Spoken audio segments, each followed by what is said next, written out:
तो ये आपको वर्ल्ड हिस्ट्री का पार्ट आपको 22 का पार्ट 22 के अंतर्गत हम यहाँ पे यूनिट 5 यूनिट 5 आपको देख रहे हैं। यूनिट 5 के अंतर्गत जो आपको यहाँ पर साम्राज्यवाद एवं उपनिवेशवाद है उसका अध्याय 3 देखते हैं। ऑस्ट्रेलिया को यहाँ पर देखिए ऑस्ट्रेलिया विश्व का सबसे छोटा महाद्वीप है। इस महाद्वीप की संरचना अति प्राचीन है, किंतु विश्व के सभी महाद्वीपों के उपरांत इस महाद्वीप का अन्वेषण हुआ, जिसके कारण विश्व का यह नवीनतम बसा महाद्वीप है। इसे द्वीपीय महाद्वीप भी कहा जाता है। ऑस्ट्रेलिया महाद्वीप दक्षिण गोलार्ध में आपको हिंद एवं प्रशांत महासागरों के मध्य एशिया महाद्वीप के दक्षिण पूर्व में स्थित है। देखिए जिसका भौगोलिक विस्तार 10 डिग्री दक्षिण अक्षांश से लेकर 43.30 डिग्री दक्षिणी अक्षांश का 112.54 डिग्री पूर्वी देशांतर से 154 डिग्री पूर्वी देशांतर के बीच है।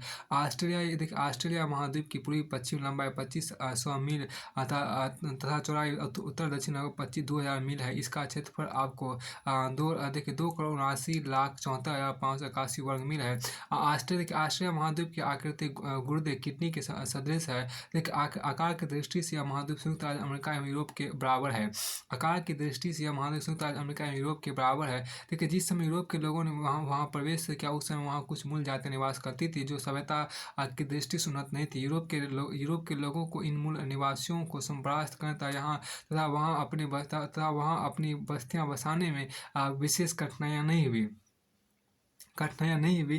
देखिए ऑस्ट्रेलिया के उत्तर पूर्वी तट के निकट मूंगे की चट्टान काफ़ी दूर तक फैली हुई थी, जो देखिए यहाँ पर जो ग्रेट बैरियर रीफ के नाम से प्रसिद्ध है। ऑस्ट्रेलिया का अधिकांश भाग शीतोष्ण कटिबंध में स्थित है।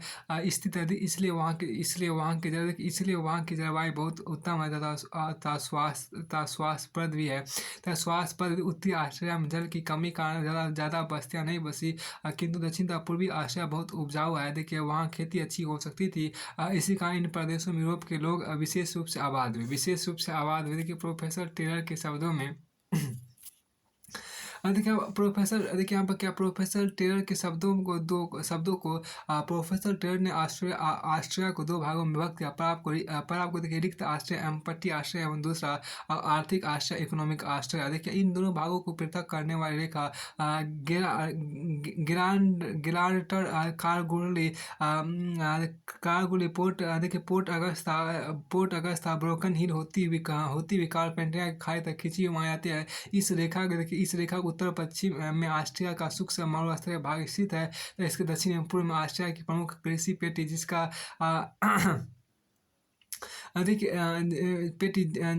जिसका विस्तार उत्तरी क्वींसलैंड के कुक टाउन से लेकर न्यू साउथ वेल्स से विक्टोरिया तथा दक्षिणी ऑस्ट्रेलिया की फाउलर की खाड़ी तक है। इस क्षेत्र पेटी का कृषि की दृष्टि से ही नहीं वरन औद्योगिक दृष्टि से विशेष महत्व है। संपूर्ण ऑस्ट्रेलिया का 42% क्षेत्र आगाह क्षेत्र है, जिसमें मुख्यतः ऊन एवं मांस प्राप्त करने के लिए भेड़ एवं पशु पाए जाते हैं। देखिए ऑस्ट्रेलिया की खोज देखिए 17वीं शताब्दी तक तीरा ऑस्ट्रेलियस इनकॉग्निटा नामक दक्षिणी महाद्वीप का अस्तित्व विश्वास किया जाता रहा। 17वीं शताब्दी में डच, स्पेनिश एवं पुर्तगीज नाविक अपनी दक्षिण पूर्वी एशिया की यात्राओं के दौरान ऑस्ट्रेलिया के तटवर्ती भागों को देख चुके थे, किंतु उन लोगों ने उस समय वहाँ पर उतरने का कोई प्रयास नहीं किया। इन यात्रियों में मैगरन 1521 ईस्वी में, मेंसिस 1527 ईस्वी में एवं मेंदाना 1550 ईस्वी में के नाम उल्लेखनीय। 1606 ईस्वी में आपको डच अधिकारियों ने बटाविया हिंदेशिया से आपको ड्यूफेन नामक जहाज को विलियम जोन्स के नेतृत्व में आपको गर्म मसाला उत्पादन करने वाले नवीन क्षेत्रों की खोज करने के लिए पूर्व की ओर भेजा। देखिए जो न्यूगिनी आप देखिए जो न्यूगिनी के दक्षिण तट से होता हुआ देखिए तारा जल संयोजक को पार करते हुए कैपिया के प्रायद्वीप के निकट कारपेंटिया की खाड़ी में जा रहा। वहीं से ऑस्ट्रेलिया की खोज का वस्तुतः श्रीगणेश हुआ। 1610 ईस्वी में डच निवासी देखिए 1610 ईस्वी को डच निवासी डर्क हार्टोग ने ऑस्ट्रेलिया के पश्चिमी तट की खोज की। अगस्त 1922 ईस्वी में पूर्वी द्वीप समूह के Dutch governor Van Diemen के आदेशानुसार एथेर तस्मान नामक एक डच नाविक ने ऑस्ट्रेलिया के पूर्व में स्थित उस टापू का पता लगाया जो आज को उसी के नाम से तस्मीन कहलाता है। देखिए इसी तस्मान ने ऑस्ट्रिया के पूर्व में स्थित एक विशाल द्वीप समूह का पता लगाया, जिसका नाम न्यूजीलैंड रखा गया। देखिए, ऑस्ट्रिया के संबंध में विस्तृत जानकारी देने का श्रेय ब्रिटेन के कैप्टन जेम्स कुक को जाता है, जिसने अपनी पहली यात्रा 1769 ईस्वी में की थी। उसी ने प्रथम बार ऑस्ट्रिया की मुख्य भूमि पर ब्रिटिश ध्वज को फहराया। इंग्लैंड के वेल्स प्रदेश या प्रदेश मिलता जुलता था, तो उसने इसका नाम देखिए न्यू साउथ वेल्स रख दिया। यहाँ देखिए क्या ऑस्ट्रिया में यूरोपियन लोगों का प्रवेश देखिए। ऑस्ट्रिया में यूरोपियन लोगों का प्रवेश देखिए। इंग्लैंड ने इस प्रदेश का उपयोग सबसे पहले काला पानी के रूप में प्रारंभ किया। 1788 ईस्वी में देखिए 1788 ईस्वी में 750 अभियुक्तों को अपना दंड भोगने के लिए वहाँ भेजा गया। ऑस्ट्रिया में अंग्रेजों की यह पहली बस्ती थी जो आपराधिक कैदियों से शुरू हुई। इंग्लैंड अब तक कैदियों को अमेरिकी उपनिवेश में भेजता था, किंतु अब अमेरिका को उपनिवेश स्वतंत्र हो गए। देखिए प्रति वर्ष भेजे जाने वाले कैदियों के कारण आपको न्यू साउथ वेल्स की आबादी बढ़ने लगी थी। 1799 ईस्वी में इंग्लैंड से बहुत सी भेड़ ऑस्ट्रिया भेजी गई, क्योंकि स्थान भेड़ पालन हेतु उपयुक्त समझा गया। कृषि और भेड़ पालन ऊन एकत्रित करना, ये दोनों पेशे इस नई बस्ती में खूब तरक्की करने लगी। देखिए खूब तरक्की करने लगे। देखिए बोटनी बे के उत्तर में सिडनी का बंदरगाह विकसित किया गया, जो प्रमुख व्यापारिक केंद्र बन गया। 1851 ईस्वी में आपको ऑस्ट्रिया में अनेक स्थानों पर सोने की खानों का पता चला। देखिए जिनसे आकृष्ट होकर हजारों ब्रिटिश नागरिक प्रतिवर्ष इंग्लैंड में आए। इंग्लैंड से आपको ऑस्ट्रेलिया पहुंचने लगे। पूंजीपति और मजदूर दोनों ही अधिकाधिक संख्या में वहाँ पहुंचने लगे। देखिए अब वहाँ कैदियों की अपेक्षा स्वतंत्र मनुष्यों की संख्या अधिक हो गई। 1921 ईस्वी में वहीं की आबादी 55 लाख से अधिक हो गई। देखिए न्यू साउथ वेल्स, तस्मानिया और पश्चिमी ऑस्ट्रिया के अतिरिक्त विक्टोरिया, क्वींसलैंड तथा दक्षिणी ऑस्ट्रिया, इन तीन उपनिवेशों का वहाँ और विकास हुआ। ये उपनिवेश कैदियों की बस्ती के रूप में विकसित नहीं हुए थे। देखिए संघराज का निर्माण देखिए यहाँ पे यह स्वाभाविक ही था कि ऑस्ट्रिया के इन उपनिवेशों में जिनके निवासियों की भाषा, जाति, धर्म, सभ्यता, संस्कृति सब एक थी, एक राज्य की स्थापना हो। इसलिए एक ऑस्ट्रियन संघ फेडरेशन से बनाए गए हैं। बनाने की 19वीं शताब्दी के अंत में आंदोलन प्रारंभ हुआ। बहुत समय तक इस प्रश्न पर बहस होती रही और 1891 ईस्वी में सब उपनिवेशों के प्रतिनिधि एक राष्ट्रीय महासभा के रूप में एकत्र हुआ और उन्होंने ऑस्ट्रियन संघ के लिए शासन व्यवस्था रचना की। इस संघ के अंतर्गत 6 राज्य और उपनिवेश थे। New South Wales, Tasmania, Victoria, Queensland, दक्षिणी ऑस्ट्रिया तथा पश्चिमी ऑस्ट्रिया में इस संघ का संविधान जनता की समिति के रखा गया और तत्पश्चात यही संविधान बहुत थोड़े परिवर्तनों के बाद ब्रिटिश पार्लियामेंट द्वारा स्वीकृत कर लिया गया। इन 6 राज्यों की अपनी अपनी अलग अलग सरकारें थी एवं सभी की अपनी अपनी व्यवस्था सभाएं थी। ऑस्ट्रिया की सरकार संघीय, संसदीय और जनतंत्रीय थी। एक गवर्नर जनरल जो ब्रिटिश सत्ता का प्रतीक है और एक कार्यकारिणी परिषद जो प्रशासन कार्य करती थी, किंतु वास्तविक सत्ता प्रधानमंत्री और मंत्रिमंडल के पास रखी गई, जो संसद के पर उत्तरदायी थी। 21 वर्ष से ऊपर की आयु वाले सभी नागरिकों को मतदान का अधिकार है और मतदान करना अनिवार्य है। यूरोप और अमेरिका से अपने अलगाव के प्रति संयुक्त एशिया और ईस्ट इंडीज के घने बसे देशों के साथ साम्य अनुभव करते हुए ऑस्ट्रिया संयुक्त राष्ट्र संघ का प्रबल समर्थक रहा था। ब्रिटेन और राष्ट्रमंडल में अपने संबंध को महत्व देता है। ऑस्ट्रिया दक्षिण पूर्वी एशिया संधि का सदस्य था। न्यूजीलैंड और अमेरिका के साथ उसका एक मैत्री से अनुबंध है। अंटार्कटिक महाद्वीप के एक बड़े भाग को इसने अपना अधिकार कर रखा है तथा प्रशांत और हिंद महासागर के छुटपुट टापुओं पर इसका आधिपत्य। 1906 ईस्वी में आपको ऑस्ट्रेलिया में आपको न्यू गिनी के निकट पापुआ प्रदेश को अपने प्रशासन से मिला लिया। प्रथम विश्व युद्ध संरक्षित प्रणाली के अंतर्गत कुछ द्वीप जर्मन न्यू गिनी उसे मिले। 1933 में आपको ऑस्ट्रिया दक्षिण ध्रुव में स्थित अस्पष्ट प्रदेश पर दावा प्रस्तुत किया। यह क्षेत्र आपको ऑस्ट्रिया के समान बड़ा था, लेकिन अमेरिका अन्य शक्तियों में विरोध के कारण उसने दावा छोड़ दिया। 1927 में ऑस्ट्रिया ने एक नव स्थापित नगर वाशिंगटन डीसी की तरह कैनबरा को अपनी राजधानी एवं संसद का केंद्र कैनबरा को अपनी सरकार एवं संसद का केंद्र राजधानी बना दिया। यह प्रदेश ऑस्ट्रियाई राजधानी क्षेत्र के विशेष भाग में स्थित था। ऑस्ट्रिया के मध्य एवं पश्चिमी भाग में अपर्याप्त वर्षा कारण सघन बस्तियां नहीं बसाई गई किनारों को छोड़कर। लेकिन और देश की 2/3 भूमि पश्चिम 14% से आबादी रहती थी। यहाँ 1914 ईस्वी तक अश्वेतों का आवागमन बंद रहा। ऑस्ट्रिया लोग अपनी ब्रिटिश परंपरा संस्कृति की रक्षा करना चाहते थे, अतः उन्होंने ब्रिटेन यूरोपीय देशों से लोगों को यहाँ बसने का उत्साहित किया। लेकिन ऑस्ट्रिया के लोगों को एशिया लेकिन ऑस्ट्रिया के लोगों ने एशिया और अफ्रीका के लोगों को दूर ही रखा। 1851 ईस्वी में सोने की खानों का पता चलने पर वहाँ ब्रिटिश लोगों की जनसंख्या बढ़ने लगी। 1900 में ईस्वी में आपको ऑस्ट्रिया की जनसंख्या 350 लाख रही, जो 1914 में 450 लाख और 1939 में 700 लाख हो गई। इस प्रकार ऑस्ट्रिया के राष्ट्र अनुकूल की जनसंख्या 39 वर्ष में दोगुनी हो गई, और हो गई जो उस अवधि की विश्व दर से 3 गुना अधिक थी। लेकिन ऑस्ट्रिया और न्यूजीलैंड के लिए यह अत्यधिक आवश्यक था कि वे अपनी आबादी बढ़ाए, क्योंकि एशिया के दक्षिण पूर्वी किनारे पर यह देश स्थित है, जहाँ से कुछ मील दूर एक खरब चीनी, जापानी, भारतीय, इंडोनेशिया लोग देखिए अपर्याप्त भूमि पर रह रहे थे। इस एशियाई देशों में औसतन 160 लोग प्रति वर्ग मील में रह रहे थे, जबकि ऑस्ट्रेलिया और न्यूजीलैंड में अनुपात 15 से भी कम लोगों का था। 20वीं सदी में जो एशिया की जनसंख्या बढ़ रही थी, त्यों तो इस बात का खतरा बढ़ रहा था कि वहाँ करोड़ों लोगों की नजरें उस खाली जमीन पर पड़ेगी था, उसमें हिस्सा मांगा जाएगा। 1939 ईस्वी में लीग द्वारा प्रकाशित आंकड़ों के अनुसार ऑस्ट्रिया का प्रति व्यक्ति आय सबसे अधिक थी। दूसरा स्थान न्यूजीलैंड था, तीसरा अमेरिका का था। देखिए ऑस्ट्रिया में उस समय प्रति व्यक्ति आय $560 थी, जबकि चीन, भारत, इंडोनेशिया का प्रति व्यक्ति आय उसका 20वां भाग $25 प्रति वर्ष थे। ऐसी भयंकर विषमता के अपने खतरे थे। ऐसा माना जाता है कि यदि ऑस्ट्रेलिया और न्यूजीलैंड को 100 वर्ष तक खाली पड़े रहते तो जापान उस पर अपना बस्ती बसा लेता। लेकिन जब तक ब्रिटिश नौसेना समुद्र पर नियंत्रण रखती थी, तब तक ऑस्ट्रिया आक्रमण से सुरक्षित था। वास्तविक सामाजिक सेवा व्यवस्था के ऑस्ट्रिया की सरकार ने भारी आयकर लगाया, लेकिन उच्च आय के कारण नागरिक आसानी से कर दे सकते थे। 2001 में यहाँ की जनसंख्या 250 मिलियन थी, जो विश्व की जनसंख्या का 0.3% है। फिर आपको अगला एवं लास्ट अध्याय जो आपको देखिए साम्राज्यवाद तथा मुक्त व्यापार, जिसको बोलते हैं नव साम्राज्यवाद का उदय बोलते हैं, ये आपको यहाँ पर है। और फिर आपको अध्याय 4 यहाँ देखिए क्या कि साम्राज्य, देखिए आपको साम्राज्यवाद तथा मुक्त व्यापार, देखिए नव साम्राज्यवाद को उदय देखिए यहाँ पर। देखिए साम्राज्यवाद राष्ट्र, देखिए साम्राज्यवाद शब्द का प्रयोग आपको बहुत विशाल था और स्पष्ट है। इसी कारण इस शब्द का उपयोग मनमाने तरीके से किया जाता है। इसी कारण से इसे परिभाषित करने काम कठिन हो जाता है। संक्षिप्त हम साम्राज्यवाद को इस प्रकार परिभाषित कर सकते हैं कि भू क्षेत्र के विस्तार, राजनीतिक शक्ति के विस्तार, पराधीन देशों के आर्थिक साधनों का शोषण, साम्राज्य देखिए आपको सामाजिक राज्यों पर सांस्कृतिक प्रधानता के उद्देश्य से दूसरे राज्यों को अधीन करने की नीति साम्राज्यवाद है। चार्ल्स हाजस अनेक विस्तृत परिभाषा दी, जो साम्राज्यवाद की सामान्यतः ठीक परिभाषा के रूप अपनाई जा सकती है। वे कहते हैं कि साम्राज्यवाद दूसरे राष्ट्रों के लोगों के आंतरिक जीवन में विदेशी राजनीतिक, आर्थिक या सांस्कृतिक शक्ति का प्रत्यक्ष या अप्रत्यक्ष बाह्य प्रक्षेपण है।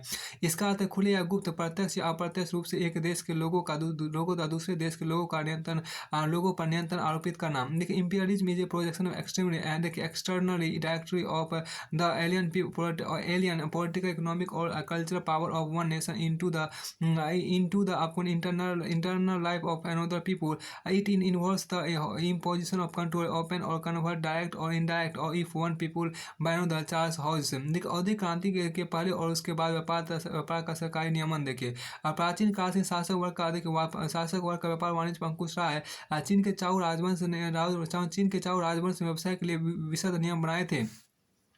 रोम के समाप्त को देखिए डायोक्लेशियन ने इस बात का प्रबंध करने के लिए सब लोग उन्हें सौंपे के कार्य को हित करे, लोगों का दगवा तक दिया था। देखिए बाइजेंटाइन समाज में सरकार ने न केवल व्यवसाय के कई नियम ही बनाए थे, अपितु सरकार का बहुत से व्यवसायों पर वस्तुतः स्वामित्व भी था। देखिए मध्ययुगीन यूरोप में ईसाई चर्च सामंत्य भूमिपति श्रेणियां और नगर राज व्यवसाय के नियमन का नियम बनाते थे। आधुनिक काल के शुरू में व्यवसायों पर कठोर सरकारी नियंत्रण, जिसकी सिफारिश वाणिज्यवादियों ने की थी, प्रचलित था। देखिए जो आर्थिक क्रांति का विकास हुआ, तो गंभीर बुराइयां शुरू हुई। देखिए मजदूरों ने कम वेतन के विरुद्ध, काम का अधिक घंटों के विरुद्ध और कार्य की खराब दशाओं के विरुद्ध आवाज उठाई। देखिए स्त्रियों और बच्चों को जिन भयंकर दशाओं में कारखानों और खानों में काम करना पड़ता था, उसका भी कई और से विरोध होने लगा। देखिए बहुत से लोगों ने हस्तक्षेप नीति की आलोचना करते हुए देखिए इसे अनेक मानवीय और प्राकृतिक साधनों के अपव्यय के लिए जिम्मेदार ठहराया। 19वीं शताब्दी के उत्तरार्ध में बहुत से सरकारों ने इन बुराइयों को हटाने का प्रयत्न किया। उन्होंने देखो उन्होंने हस्तक्षेप की नीति को छोड़कर व्यवसायों का सरकार द्वारा नियमन करने की ओर कदम बढ़ाया। कारखानों में काम करने वालों की अवस्थाओं को सुधारने के शुरू में कई कानून बनाए गए थे। 1822 ईस्वी के बाद ब्रिटिश कारखानों में स्त्रियों और बच्चों का काम करना अवैध घोषित किया गया। कारखानों और खानों में सुरक्षा के उपकरणों को व्यवस्थित किया गया। अल्प मुक्त व्यापार नीति का प्रारंभिक इतिहास देखिए 17वीं और 18वीं शताब्दी में यूरोप की सरकारें वाणिज्यवाद का आचरण करते रहे। 19वीं शताब्दी में जब औद्योगिक क्रांति हुई तो उद्योगपतियों ने सरकारी प्रतिबंधों को व्यवसाय के लिए खतरनाक बनाया। उन्होंने हस्तक्षेप की देखिए हस्तक्षेप की मांगे अधिक हस्तक्षेप नीति की युक्तियां देकर कहा कि हर आदमी को किसी भी तरह का व्यावसायिक उद्यम स्थापित करने की छूट होनी चाहिए और मनमाने ढंग से सुचारने की स्वतंत्रता भी होनी चाहिए। उन्होंने इस बात पर भी जोर दिया कि उन्हें अपने कर्मचारियों को वेतन भत्ते, वेतन, काम घंटे और कार्य की दशाएं निश्चित करने की छूट होनी चाहिए और इसमें मजदूर यूनियनों की ओर से कोई हस्तक्षेप न होना चाहिए। हस्तक्षेप नीति के समर्थक किसी व्यवसाय पर सरकार का स्वामित्व होने के विरोधी थे। इन उद्योगपतियों का मानना था कि यदि सरकारें और हस्तक्षेप नीति का पालन करें तो व्यवसायियों को नए उद्योग शुरू करने में और पुराने उद्योग का विस्तार करने में प्रोत्साहन मिलेगा। उनका यह भी मानना था कि पूंजीपतियों के बीच प्रतिस्पर्धा तथा मांग और पूर्ति के प्राकृतिक नियम के परिणाम से अच्छा माल तैयार होगा और कीमतें भी कम हो जाएगी।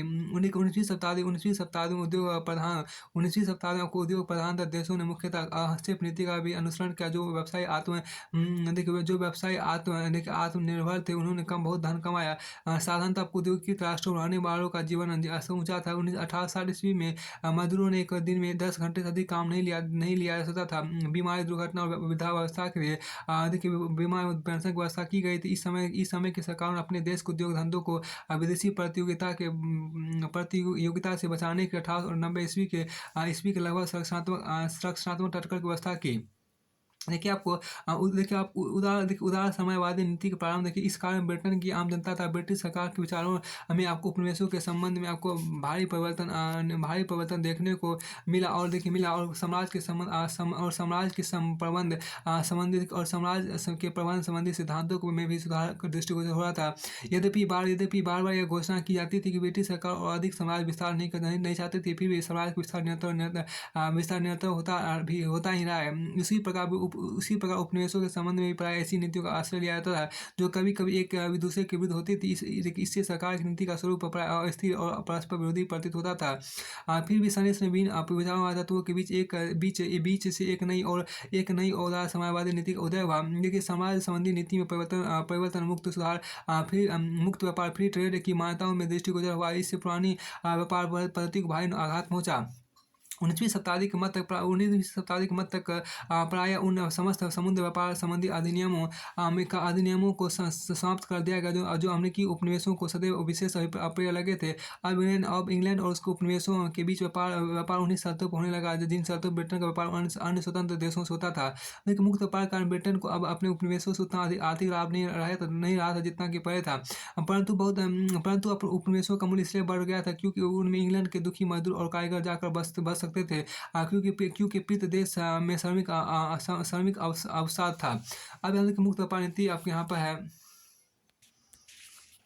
देखिए मुक्त व्यापार के अंतर्गत देखिए वह वाणिज्य नीति आती है जो घरेलू तथा विदेशी वस्तुओं किसी प्रकार अंतर नहीं करती और जो घरेलू वस्तु के पक्ष में किसी प्रकार का भेद नहीं करती और विदेशी वस्तु पर किसी प्रकार का अतिरिक्त भार नहीं डालती है। देखिए मुक्त व्यापार के ज्ञात लाभ इतने अधिक पुराने हैं जितने अधिक पुराना स्वयं अर्थशास्त्र विज्ञान है। देखिए सबसे पहले मैं आपको वाणिज्यवादी नीतियों का विरोध करके मुक्त व्यापार के लाभों के पक्ष में शक्तिशाली तर्क प्रस्तुत किए।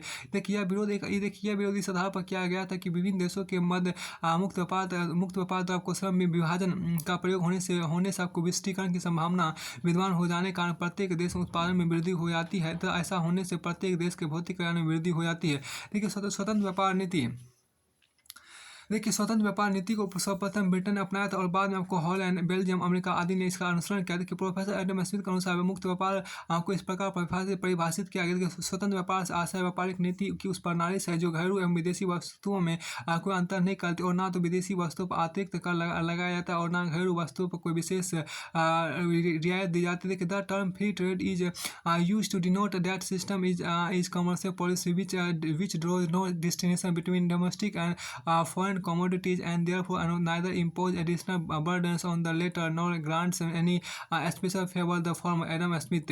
इसी प्रकार को वेस्टमिल का मानना था कि स्वतंत्र व्यापार का व्यवसाय स्वतंत्र व्यापार का व्यवहारिक नियम हुआ है कि जिसमें किसी उद्योग विशेष को दिए जाने वाले प्रोत्साहन एवं समस्त प्रतिबंध समाप्त कर दिए जाते हैं पर केवल अधिक आय के उद्देश्यों से लगाए जाते हैं और किसी उद्देश्य नहीं। जहाँ तट कर लगाने की आवश्यकता होती है वहाँ उतनी ही मात्रा का उत्पादन कर लगाए जाते हैं। देखिए the practical rule of free trade is removal of all artificial restriction on और encouragement to any particular industry, the levying of duties for the purpose of obtaining revenue and from no other motive। देखिए और the levying of equivalent exercise duties where custom duties are requisite bestable। देखिए यहाँ पर theories of international trade का था।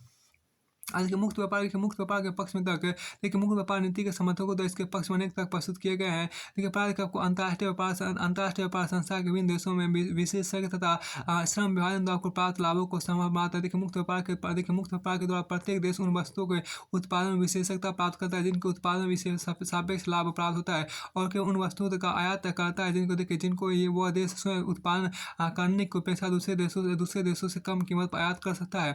इस प्रकार मुक्त व्यापार द्वारा अंतर्राष्ट्रीय व्यापार करने वाले सभी देशों के वास्तविक राष्ट्रीय आय में वृद्धि होती है। देखिए मुक्त व्यापार देखिए आपको क्या मुक्त व्यापार प्रणाली श्रम विभाजन द्वारा विशेषज्ञता के फलस्वरूप संसार उत्पादन लागतों में कमी करके कीमतों को कम करने में सहायक होती है। इससे उपभोक्ता मांग में वृद्धि होती है। वस्तुओं की मांग में वृद्धि होने से अधिक विशिष्टीकरण उत्पादन प्रणाली उन्नति को प्रोत्साहन प्राप्त होता है। देखिए मुक्त व्यापार एकाधिकार द्वारा जो एक समाज विरोधी तत्व है उत्पन्न होने वाले दोषों को समाप्त करता है। देखिए मुक्त व्यापार प्रणाली स्पर्धा का रक्षा करके उपभोक्ता को एकाधिकार उत्पादकों के शोषण से मुक्त करती है। किसी देश विशेष की भेदमूलक नीति को रोककर उस मुक्त व्यापार संसार के सभी देशों को समान रूप से कच्चे माल को उपलब्ध कराने में सहायक होता है। 1930 ईस्वी की लगभग जर्मनी तक इटली आदि देशों ने जो कच्चे माल का उत्पादन नहीं करते थे अनेक आर्थिक सम्मेलनों में इस संबंध में कड़ी शिकायत की थी कि उपनिवेश प्राप्त न होने कारण उन्हें कच्चा माल प्राप्त नहीं होता है और संसार के कच्चे माल को प्राप्त करने के समान अधिकारों की मांग की थी। इस प्रकार मुक्त व्यापार के अंतर्गत कच्चे माल विशेषकर उष्ण कटिबंधीय पदार्थों के स्रोतों पर केवल बड़े राज्यों के एकाधिकार नहीं रहता। बहुपक्षीय व्यापार देखिए बहुपक्षीय व्यापार के द्वारा यह कच्चा माल जर्मनी इटली जापान आदि ऐसे देशों का भी सुलभ था जो कच्चे माल की पूर्ति के आयातों पर आश्रित थे। देखिए मुक्त व्यापार देखिए यहाँ पर क्या मुक्त व्यापार प्रणाली संसार के सभी देशों के आर्थिक हितों की पूर्ण रक्षा करती है। देखिए अंतर महाद्वीप की अवधि में कच्चे माल की पूर्ति की समस्या एक कठिन समस्या हो गई। देखिए और इटली जापान जर्मनी के समान बहुत से देशों में कच्चे माल की कमी थी। ऐसे देशों का उपलब्ध हैव्स नॉट देश कहते थे जबकि इंग्लैंड अथवा फ्रांस आदि देशों को जिनके उपनिवेश से कच्चा माल प्राप्त उन्हें उपलब्ध हैव्स देश कहा जाता था। इसका कारण यह था कि 1920-1930 ईस्वी के बीच मुक्त व्यापार प्रणाली अस्त व्यस्त हो गई थी। इसमें विभिन्न प्रकार के बाधाएं उत्पन्न हो गई थी और मुक्त व्यापार के स्थान पाने के द्विपक्षीय व्यापारिक संध्या की गई थी। यही कारण था कि जर्मनी इटली तथा अन्य अनुपलब्ध देश उपनिवेश के पुनर्वितरण के लिए चिल्लाने लगे थे। जापान ने चीन पर आक्रमण कर दिया था और मंचूरिया जो कोयला लोहा और सोयाबीन आदि कच्चे पदार्थों का भंडार था को अपने अधिकार में कर लिया था। देखिए मुक्त व्यापार के द्वारा ऋणी देश मुक्त व्यापार के द्वारा कोई ऋणी देश वस्तुओं के निर्यात द्वारा ऋणदाता को अपने ऋणों का भुगतान कर सकता था। अर्थात मुक्त व्यापार के द्वारा ऋणी और ऋणदाता दोनों देशों के मध्य अपने निर्यात आयात संभव होते थे और इस प्रकार अंतर्राष्ट्रीय ऋणों का भुगतान संभव हो जाता है। देखिए मुक्त व्यापार का अंतर्राष्ट्रीय स्वर्णमान प्रणाली से पूर्ण रूप से सामंजस्य है। कोई भी अंतर्राष्ट्रीय मुद्रा मान विभिन्न राष्ट्रों की मुद्रा इकाई के मुक्त क्रय विक्रय पर निर्भर होता है। इसके अंतर्गत आपको विभिन्न मुद्रा इकाइयाँ परस्पर परिवर्तित हो जाती है। विभिन्न मुद्राओं के मध्य या बहुपक्षीय परिवर्तन मुक्त व्यापार के बिना संभव नहीं हो सकता। इस प्रकार विभिन्न राष्ट्रीय मुद्राओं की बहुमुखी परिवर्तनशीलता का मुक्त व्यापार प्रणाली से अनिवार्यता संबंध होता है। 1920 ईस्वी से लेकर 1930 ईस्वी तक मुक्त व्यापार प्रणाली का अस्त व्यस्त हो गया था और इस कारण को स्वर्णमान को जोड़ना पड़ा। 1931 ईस्वी में इंग्लैंड ने स्वर्णमान का त्याग कर दिया था। 1933 ईस्वी में अमेरिका था। 1937 ईस्वी में फ्रांस को भी वही करना पड़ा था। स्वर्णमान का त्याग करने के तत्काल पश्चात अंतर्राष्ट्रीय आर्थिक संबंध भी अस्त व्यस्त हो गए थे। संसार के राज्यों के मध्य राजनीति के संबंधों में भारी दरार आ गई थी। अंत में इन सब परिस्थितियों का परिणाम 1949 ईस्वी में द्वितीय विश्व युद्ध आरंभ हो गया था। वास्तव मुक्त व्यापार अंतर्राष्ट्रीय मित्रता था अस्थायी विश्व शांति जिसका आज अभाव के लिए बहुत आवश्यक है। इस प्रकार आधुनिक संसार में मुक्त व्यापार की पुनर्स्थापना अत्यंत आवश्यक है। देखिए हमें यह नहीं भूलना चाहिए कि संसार के बहुत से देशों देखिए आपको बहुत से देशों का आपको अंतर्राष्ट्रीय व्यापार वस्तुतः जन्म तथा मृत्यु का प्रश्न है। देखिए अंतर्राष्ट्रीय व्यापार के महत्व के स्पष्टीकरण के लिए हमें पश्चिमी यूरोप के उन देशों का उदाहरण ले सकते हैं। देखिए जिनमें 40 करोड़ व्यक्ति सीमित प्राकृतिक साधनों के साथ भूमि के थोड़े से क्षेत्रफल में रहते हैं। इंग्लैंड, हॉलैंड, बेल्जियम तथा इटली आदि देशों का आर्थिक समृद्धि अंतर्राष्ट्रीय व्यापार पर निर्भर है। देखिए इंग्लैंड रुई, रेशम, जूट और ऊन के लिए भी दूसरे देशों पर निर्भर है। मलाया की रबर तथा मध्य पूर्व एवं पश्चिमी गोलार्ध के पेट्रोल के बिना इसकी कार्यता बसें खड़ी ही रह जाएगी। बहुत सी आवश्यक वस्तु चाय, कोको, तंबाकू इंग्लैंड को बिना अंतर्राष्ट्रीय व्यापार के प्राप्त ही नहीं हो सकती। यदि पश्चिमी यूरोप के देशों को अन्य महाद्वीपों से कच्चा माल प्राप्त न हुआ होता तो औद्योगिक क्रांति जिसने पश्चिमी यूरोप के उद्योगों में आमूल परिवर्तन कर दिया था और 19वीं शताब्दी के अंत तक इसे संसार का औद्योगिक केंद्र बना दिया था, या तो असंभव हुई होती अथवा इसका भविष्य बहुत सीमित हुआ होता। देखिए स्वतंत्र व्यापार के विरोध में तर्क देखिए यहाँ पर क्या है कि स्वतंत्र व्यापार के उपरोक्त लाभ होते हुए भी कुछ अर्थशास्त्रियों का मानना है कि कुछ परिस्थितियों मुक्त व्यापार के परिणामस्वरूप कुछ उद्योगों को हानि पहुंच सकती है। देखिए स्वतंत्र व्यापार के विपक्ष में निम्नलिखित तर्क प्रस्तुत किए जा सकते हैं। पर आपको यहाँ क्या लेकिन स्वतंत्र व्यापार की दिशा में विशिष्ट उद्योग को विदेशी अस्पताल से बचाए रखना बहुत कठिन होता है और ऐसा उद्योग चूंकि अपने पैरों पर खड़ा नहीं हो सकता अतः उसे प्रारंभ करना ही असंभव हो जाता है। और यदि यह उद्योग आपको आरंभ हो भी जाता है तो उसमें भी प्रतिस्पर्धा को सहन करने की शक्ति नहीं होती। देखिए स्वतंत्र व्यापार में अर्धविकसित देशों का भरपूर शोषण होता है। देखिए वे निर्धनता के दुष्चक्र में फंसे रहते हैं। अर्धविकसित देशों को विकसित देशों के साथ प्रतियोगिता करने में असमर्थ रहते हैं। देखिए स्वतंत्र व्यापार नीति के कारण स्वतंत्रता के पूर्व भारत में कुटीर उद्योग का पतन हुआ था। तीसरा देखिए स्वतंत्र व्यापार नीति की क्रियाशीलता के लिए यह आवश्यक है कि वस्तु और साधनों के बाजार में पूर्ण प्रतियोगिता की स्थिति हो, लेकिन वास्तव में ऐसा नहीं होता। यदि किसी बाजार में पूर्ण प्रतियोगिता का अभाव रहता है तो साधनों और वस्तुओं का आवंटन कुशलतापूर्वक नहीं हो सकता। चौथा देखिए यद्यपि स्वतंत्र व्यापार की विचारधारा पूर्ण रोजगार की मान्यता पर आधारित है, लेकिन वास्तविकता यह है कि विकासशील देशों में रोजगार की विकराल समस्या मौजूद है। विदेशों से आधुनिक तकनीक का आयात होने का बेरोजगारी की समस्या और अधिक विकट होने की संभावना बढ़ जाती है। स्वतंत्र व्यापार के कारण विश्व व्यापार में गलाकाट प्रतिस्पर्धा कट थ्रोट कंपटीशन प्रारंभ हो जाती है। अपने निर्यात बढ़ाने के उद्देश्य से विकसित देश राशि पतन डंपिंग का सहारा लेने लगते हैं। इससे अर्धविकसित देशों को भारी हानि उठानी पड़ती है। इस हानि से बचने के कई बार ये देश आयातों पर प्रतिबंध लगा देते हैं। देखिए स्वतंत्र व्यापार की विचारधारा कुछ गलत मान्यताओं पर आधारित है, जैसे मांग एवं पूर्ति का पूर्णतः रोजगार होना, साधनों में पूर्ण आपको गतिशीलता का पाया जाना, साधनों में पूर्ण रोजगार की दशा होना, साधन वस्तु में व्यापार में पूर्ण प्रतियोगिता का पाया जाना आदि। लेकिन ये सभी मान्यताएं अवास्तविक अव्यवहारिक है। इसी कारण प्रोफेसर किन्स ने कहा कि विकासशील देशों में संरक्षण की नीति ही लाभप्रद है, न कि स्वतंत्र व्यापार नीति। उपरोक्त अवास्तविक मान्यताओं का व्यापार नीति की उपयोगिता ही समाप्त हो जाती है। इस प्रकार स्वतंत्र व्यापार के पक्ष में और विपक्ष में तर्कों के आधार पर दृढ़तापूर्वक यह नहीं कहा जाता है कि स्वतंत्र व्यापार सुरक्षित अथवा प्रतिबंधित व्यापार की अपेक्षा है श्रेष्ठ अथवा नहीं। देखिए प्रोफेसर फ्रेडरिक बेनहम के अनुसार सैद्धांतिक रूप से संरक्षण के पक्ष में जो भी कहा जाए, परंतु व्यवहार में स्वतंत्र व्यापार श्रेष्ठ प्रतीत होता है और स्वतंत्र व्यापार के लिए हमेशा सामान्य और हमेशा सामान्य दशा रहती है। देखिए जिसे कुछ व्यक्ति बिना आर्थिक शिक्षण के उसे समझ सकते हैं, जैसे कि वो अंतर्राष्ट्रीय विशिष्टीकरण को प्रोत्साहित करता है तथा उनसे किसी देश के उत्पादन साधनों को उनके अधिकतम लाभदायक प्रयोगों में रखा जा सकता है। देखिए whatever may be said for protection और in theory free trade and seems bet. देखिए आप इसको आप आगे देखिए आपको क्या कि नव समाजवाद की बात आपको यहाँ पर की गई है। देखिए समाजवाद अपने परंपरागत स्वरूप में तो अब लगभग समाप्त हो चुका है, परंतु अपने आधुनिक परिवेश में अथवा परिधान के साथ अभी भी जीवित है। परंपरागत पर समाजवादी राज्य विशेषकर पश्चिमी विकसित राज्य तथा संयुक्त राज्य अमेरिका अभी भी अपनी नीतियों के द्वारा नए देशों अर्थात 1927 के बाद स्वतंत्र हुए देशों या फिर विकासशील देशों की नीतियों को मनचाहे ढंग से बचाने के कार्य कर रहा है। देखिए शस्त्र दौड़ को बढ़ावा देकर शस्त्र आपूर्ति द्वारा विदेशी सहायता के माध्यम से विश्व आर्थिक संस्थाओं पर अपने नियंत्रण द्वारा पड़ोस युद्ध नीति अंतर्राष्ट्रीय सम्मेलनों में कूटनीति के द्वारा कई प्रकार के दबाव साधनों द्वारा मानव अधिकार की रक्षा के नाम पर परमाणु निरस्त्रीकरण के नाम पर उदारीकरण और वैश्वीकरण के नाम पर कम शक्तिशाली या फिर आपको विकासशील देशों पर अपना प्रभुत्व दबदबा बनाए रखने की नीति का अनुसरण कर रहे थे। इसे नव समाजवाद कहा जाता है। यह समाजवाद का आधुनिक स्वरूप है जिसके विरुद्ध अभी संघर्ष किया जाना बाकी है। इस स्वरूप की समाप्ति अब विकासशील देशों की विदेशी नीतियों का प्रमुख उद्देश्य है। देखिए, आप नव समाजवाद के देखिए आपको नव समाजवाद के लक्ष्य देखिए, आप नव समाजवाद की उन्नति 3 विशिष्ट परिस्थितियों को से उत्पन्न हुई है। पहला देखिए आपको युद्ध काल की शांति संध्या जिसके कारण नया शक्ति संतुलन तथा बना। देखिए दूसरा तो बहुत देखिए आपको दूसरों का स्थायी रूप से अपने अधीन करने की इच्छा था।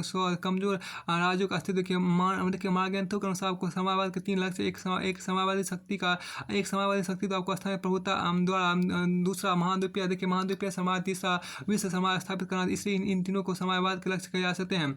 फिर देखिए आपको स्थानीय प्रभुता देखिए लोकल प्रीपोंडरनेस देखिए आपको एक समाजवादी शक्ति जो अपना शासन आसपास के राज्यों में राज्य बढ़ाना चाहती है या का स्थानीय प्रभुता एक लक्ष्य होता है। ऐसी नीति आपको यथार्थपूर्ण स्थिति को पलटकर स्वयं निर्धारित की गई सीमाओं के विरुद्ध अपनी प्रभुता स्थापित करना चाहती है। ये एक प्रकार की स्थानीयकृत प्रभुता की नीति होती है। इसके सुंदर उदाहरण हमें 18वीं 19वीं शताब्दी का राजतंत्रात्मक नीतियों से मिलते हैं।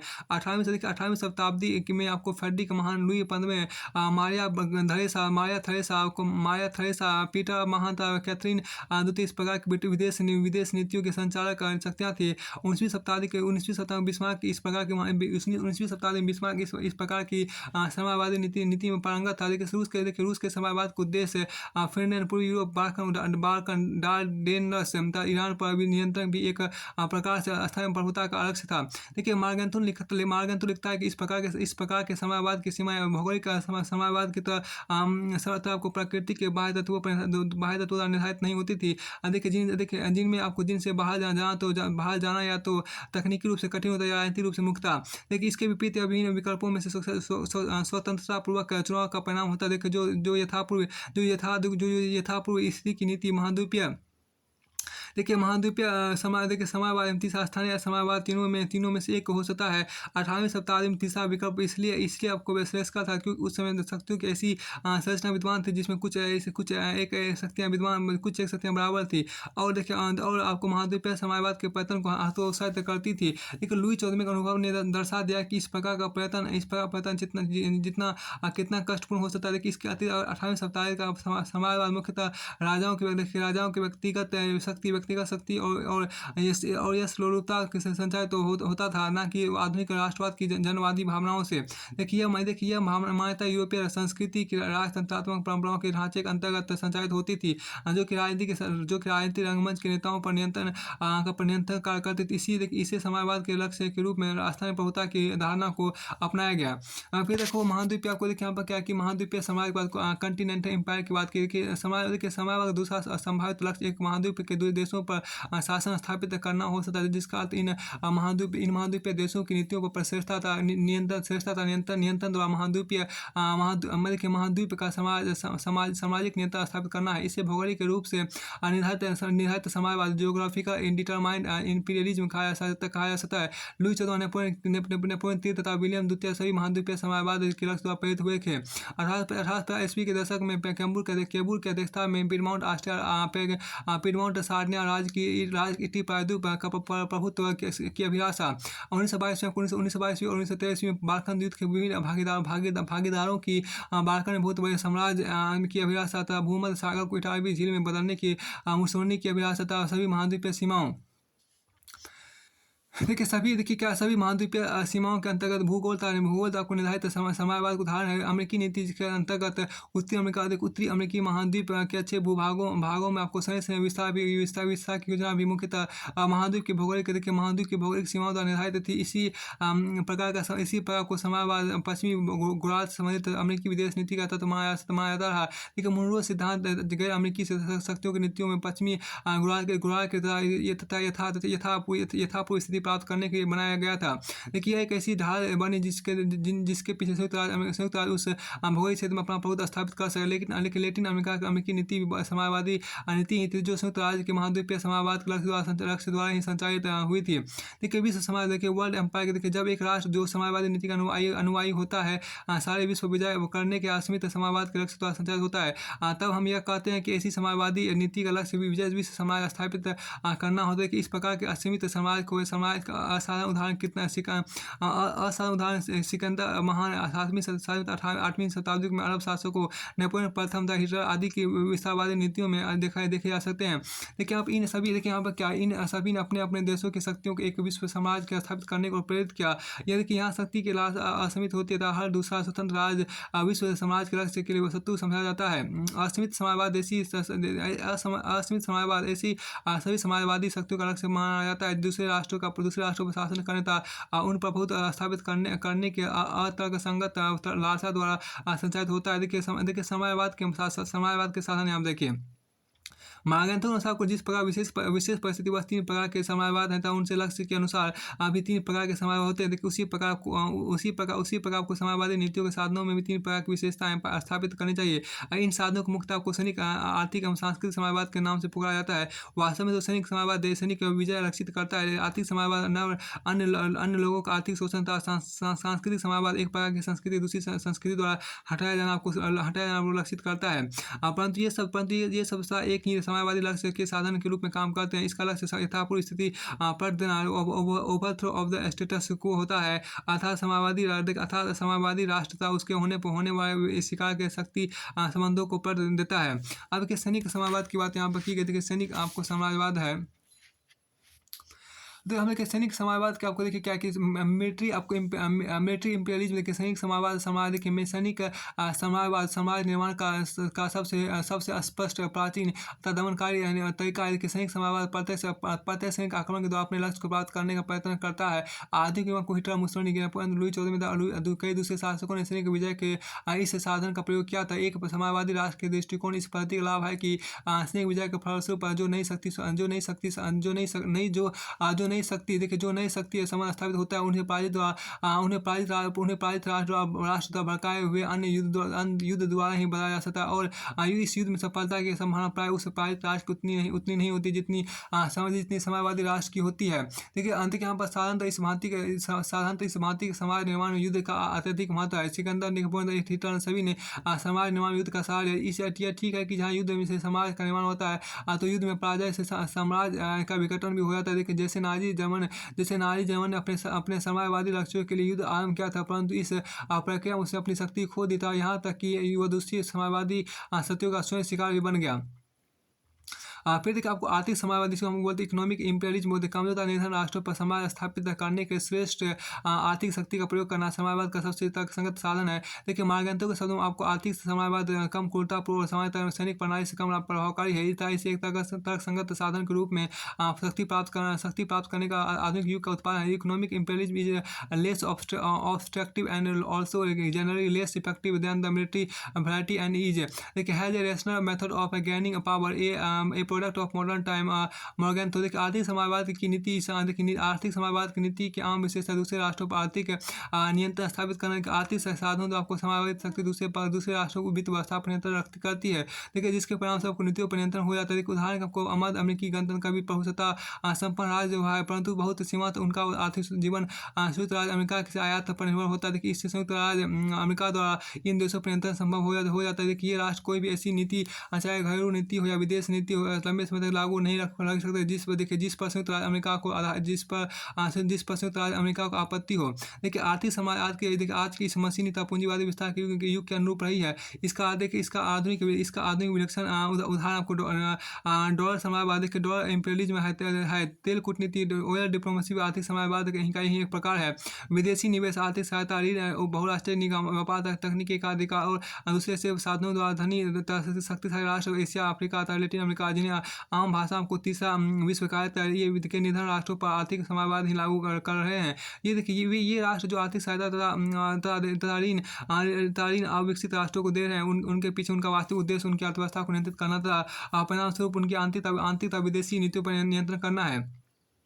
देखिए अविकसित राष्ट्र आपको राजनीतिक रूप में आपको स्वतंत्र और कानूनी तौर पर पूर्ण प्रभुसत्ता संपन्न राज्य देखिए परंतु आर्थिक रूप में ये राज्य आज भी धनी विकसित राज्यों पर जो परंपरागत समाजवादी शक्तियाँ थी निर्भर करते हैं। देखिए इस राजनीतिक रूप से स्वतंत्र आर्थिक रूप को निर्भरता की स्थिति को नव समाजवाद तथा नव उपनिवेशवाद का नाम दिया जाता है। देखिए आर्थिक समाजवाद नव समाजवाद का मुख्य उपकरण है। देखिए अब सांस्कृतिक समाजवाद जिसको बोलते हैं कल्चर इंपीरियलिज्म बोलते हैं। सैनिक समाजवाद की शक्तियाँ देखिए सैनिक समाजवाद शक्ति संबंधों को स्थिति के बजाय द्वारा उलट पुलट कर रख देता है तथा आर्थिक समाजवाद इसकी इसकी इसकी आर्थिक इसकी प्राप्ति देखिए आर्थिक समाजवाद इसकी प्राप्ति आर्थिक नियंत्रण द्वारा करता है। देखिए सांस्कृतिक समाजवाद यथापूर्व स्थिति को बदलने का प्रयत्न करता है तथा शक्ति संबंधों को मानव के मस्तिष्क पर नियंत्रण के द्वारा उलटने का प्रावधान करता है। इसका उद्देश्य अपनी संस्कृति की श्रेष्ठ विचारधारा तथा समाजवादी शक्ति की जीवन से दूसरे राष्ट्रीय व्यक्तियों के मस्तिष्क पर नियंत्रण करना होता है।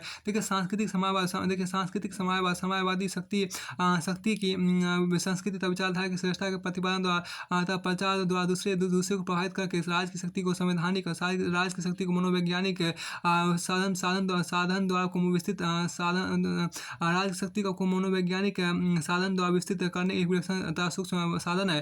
देखिए समाजवाद की इस साधन में ना तो सैनिक शक्ति का प्रयोग होता है और ना आर्थिक दबाव का, परंतु समाजवाद के लक्ष्यों की प्राप्ति का यह सबसे अधिक प्रभावशाली अस्थायी सफल साधन है। फिर इस संबंध में कुमार ग्रंथों ने लिखा है कि सांस्कृतिक समाजवाद सबसे अधिक सूक्ष्मता अगर इसको अपने आप में ही सफल होना हो तो समाजवादी नीतियों में सबसे अधिक सफल नीति है। Culture imperialism is the most substantial and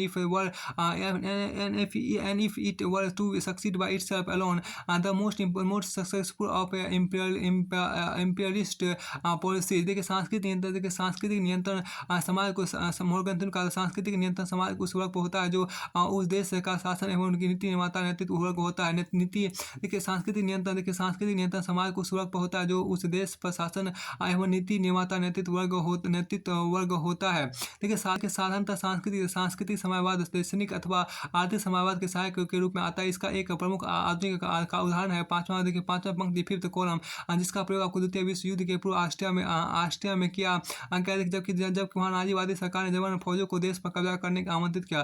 देखिए नाजियों की पांचवी पंक्ति ने फ्रांस और नॉर्वे में काफी सफलता प्राप्त की क्योंकि वहाँ की सरकार के भीतर और बाहर अनेक प्रभावशाली नागरिक देश हुए बन गए। देखिए वे नाजी दर्शन और उसके अंतर्राष्ट्रीय लक्ष्यों के अनुयायी हो गए।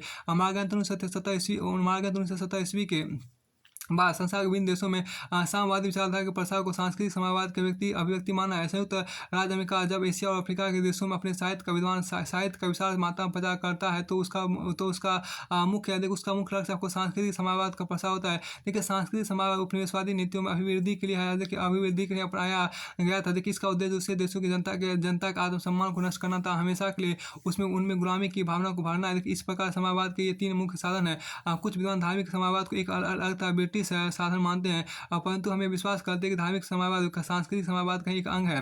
देखिए समाजवाद स्वरूप तथा क्षेत्र समाजवाद स्वरूप तथा क्षेत्र में सदैव से अमानवीय और अलोकतांत्रिक रहा है। यह मानवता का अभिशाप था, इसके माथे पे कलंक है। इस प्रकार को समाजवाद अधीनस्थ देशों की आर्थिक बर्बादी, मानसिक क्षमता, नैतिकता एवं चारित्रिक अधपतन, राजनीतिक गुलामी और सांस्कृतिक संप्रदाय के विध्वंस का प्रधान कारण होता है। अब आगे यहाँ पर कहा गया देखिए यहाँ पर जो आपको है इसके बाद अध्याय पूरी तरह से आपको फिनिश होता है। यूनिट 5 जो आपको है वो पूरी तरह से आपको यूनिट 5 जो आपको है वो पूरी तरह से आपको फिनिश होता है। अब यूनिट 5 के बाद यूनिट 6 हम अगले वीडियो में देखेंगे।